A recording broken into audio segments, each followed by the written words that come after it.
Hello guys! Valentine's Day na! So pag-usapan natin ngayon, may ka-date ka na ba? Or handa ka na ba makipag-date? Or naiinggit ka sa iba dahil wala kang makaka-date? Oh, kawawa ka naman. Huwag kang mag-alala dahil hindi ka nag-iisa.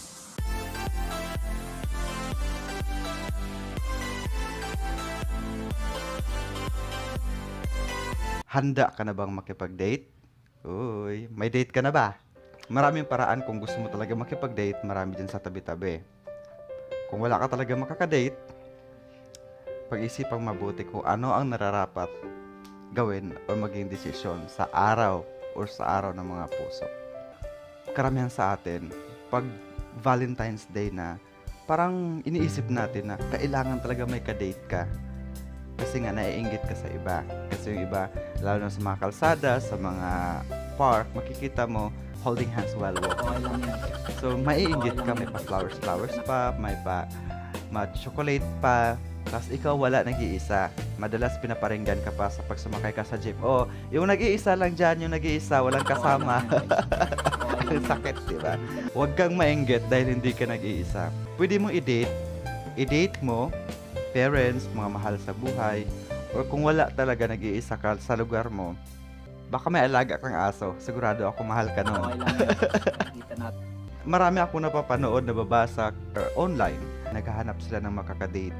Isa ka ba sa kanila? Makabubuti ba ang pagkuha ng mga kadate sa online? Or nakakatulong ba talaga sa atin? Ano ba ang tamang pakikipag-date? Ano ba ang ibig sabihin ng pakikipag-date? Lahat tayo ay may karapatang makipag-date. When you spend time with someone, it's called date. Halimbawa, gumugugol ka ng panahon na makipag-text, either face-to-face, online, sa text, sa chat, video call, basta gumugugol ka ng panahon sa isang tao, it is called date. Or halimbawa, mag-hangout ka sa friends mo, it is called date. Baka sa mga hindi nakakaalam, baka iniisip nila na ang pakikipag-date ay para lamang sa magjowa. Hindi. Ang pakikipag-date is when you spend time with someone. Para sa mga magjowa, set aside muna natin yung walang mga jowa, walang kadate. Paano kung wala akong pera at wala akong karapatang makipag-date? Hindi ganon. Ang mahalaga, kung mahal mo ang isang tao. Halimbawa, magjowa kayo or asawa mo siya. Kung mahal mo siya, hindi naman kailangan may pa-bouquet-bouquet pa. Imagine ang mahal ng bouquet. Mamitas ka na lang dyan sa garden. Ang mahalaga, galing sa'yo at galing sa puso mo. Para sa special na araw para sa inyong dalawa, araw ng mga puso, meron kang time para sa kanya at naglaan ka ng oras at hindi mo siya niloloko. Ang mahalaga, magkasama kayo. Yun, ang tamang pakikipag-date. At syempre, dapat gustong-gusto mo yun. Yung with passion. Dapat yung pakikipag-date mo sa kanya ay hindi napipilitan dahil kailangan or dahil magjowa kayo. Parang obligation na i-date siya dahil jowa mo siya. Ang mahalaga, kailangan mahal mo siya kaya dinidate mo siya. Ganon. May sweetness. Hindi yung magka-date nga kayo pero habang magdi-date kayo or nasa date kayo, busy-busy ka sa cellphone mo. Baka sabihin sa partner mo na, yung cellphone mo na lang ang i-date mo. Diba? Kahit ikaw naman sa kalagayan, may ka-date ka. Pero yung ka-date mo, busy sa cellphone, kung anong mang gadget or busy sa ibang tao, imbis na kayong dalawa ang magkausap. So, diba? Masakit. Isipin mo, yung halimbawa, ikaw yung nasa kalagayan niya. Diba? Ano ang expectation mo sa pakikipag-date? Siguro ina-expect mo na, excited ako, mag-hotel kami. Isipin mo muna kung ano ang makabubuti sa pakikipag-date. Ano ang tunguhin yung dalawa? Oo, magjowa kayo. Ano expectation mo sa pakikipag-date mo sa taong yan? On this particular date, Valentine's Day. Siguro ina-expect na iba magiging masaya, may regalo siya sa'yo, or ipapasyal ka niya sa magandang lugar, sikat na lugar, mamahaling lugar. Yung pwede mo siyang, proud ka sa kanya, pwede mo ipagmalaki ang lugar na kung saan ka dadalhin. Huwag. Ang mahalaga, wag mong ipasok sa utak mo yung mga expectation na gano'n. Kasi paano kung hindi niya afford? Wag kang mag-expect ng sobra-sobra sa jowa mo pagdating sa date. Kasi syempre, napipressure yung tao. Pag na-pressure yung tao, hindi na yun magiging masaya. Ang mahalaga, ang tunguhin nyo sa pakikipag-date is dapat magiging masaya at successful ang pakikipag-date nyo. Hindi lang basta gusto mo makipag-date para masabi sa ibang tao na may ka-date ka or proud ka na nilabas ka niya. Dapat don't expect too much. Ang mahalaga, mundo nyo yan. Time nyo, moment nyo, namnamin nyo yung pagmamahalan nyo. Dati kasi, Feb 14, nagde-date kami ng mga kabatchmate ko.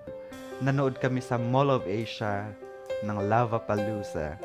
Doon, pag pumasok ka doon, bawal na wala kang kapartner na babae. Hindi ka makakapasok kung pareho kayong lalaki.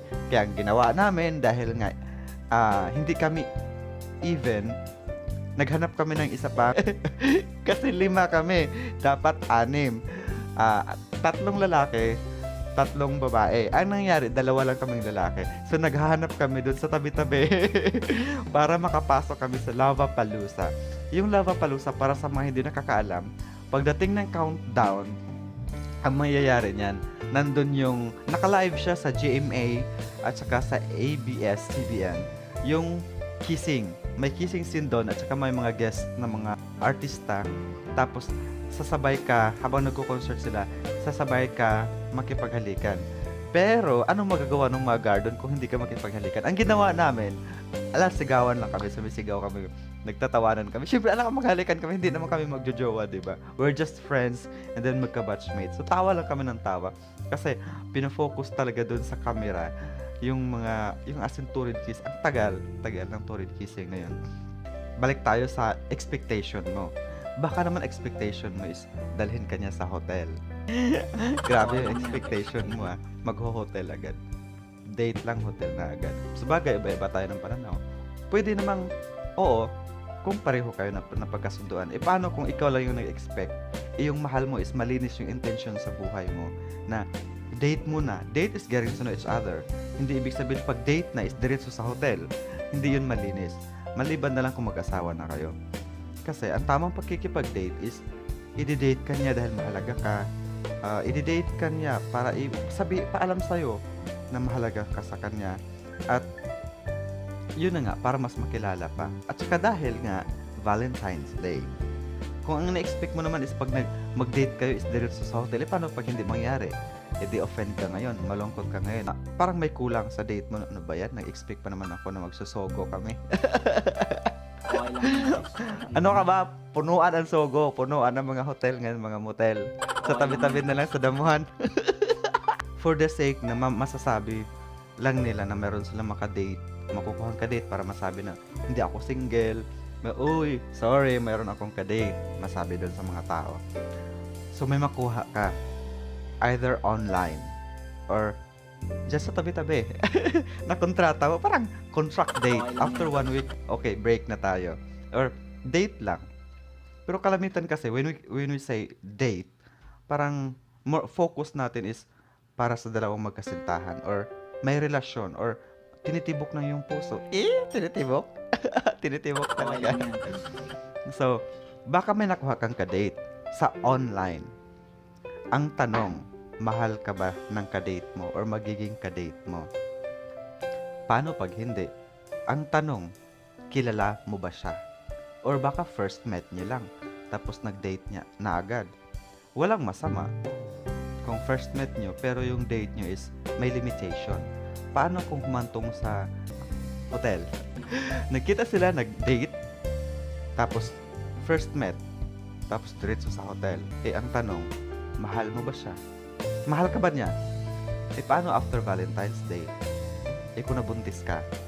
Diba? Or kung nabuntis mo yung babae or yung tao, handa ka ba sa magiging pananagutan mo? Yon ang mahirap dyan. Tapos, on the other side, mahal mo ba ang ka-date mo? Baka nakipag-date ka lang for the sake na masabi ng maipagsigawan mo sa mga tao na, may ka-date ako, hindi ako zero. So, malaking bagay na makipag-date ka sa taong kilala mo, mahal mo, at hindi lang basta masabi sa ibang tao na may ka-date ka. Yun. Makipag-date kahit hindi mahal para lang masabi na may ka-date ka sa iba, di ba? Pangit yun. At isipin mo kung ano ang kahalagahan ng pakikipag-date. Kung para kanino ba talaga ang pakikipag-date. Maging matalino, wais pagdating sa pagkuha ng makaka-date. Maging matalino sa magiging pasya mo sa iyong pakikipag-date, either sa iyong asawa, sa iyong jowa, with friends, families, pero dun sa mga wala talaga makaka-date, much better kung i-date nyo yung parents nyo, pamilya nyo, alagang aso nyo, kaysa kumuha kayo ng tao na hindi nyo kilala. Makipag-intimate date lang sa taong mahal mo. Syempre, intimate yun eh. Hindi yung kukuha ka sa online para mayroon kang makadate doon sa isang hotel. Paano kung pagkatapos nun is wala? Iiwan ka lang, tas na in love ka, or nabuntis ka. Nga. Laging tandaan maging wais, matalino sa pagpili ng taong makakasama or makakadate. Diba?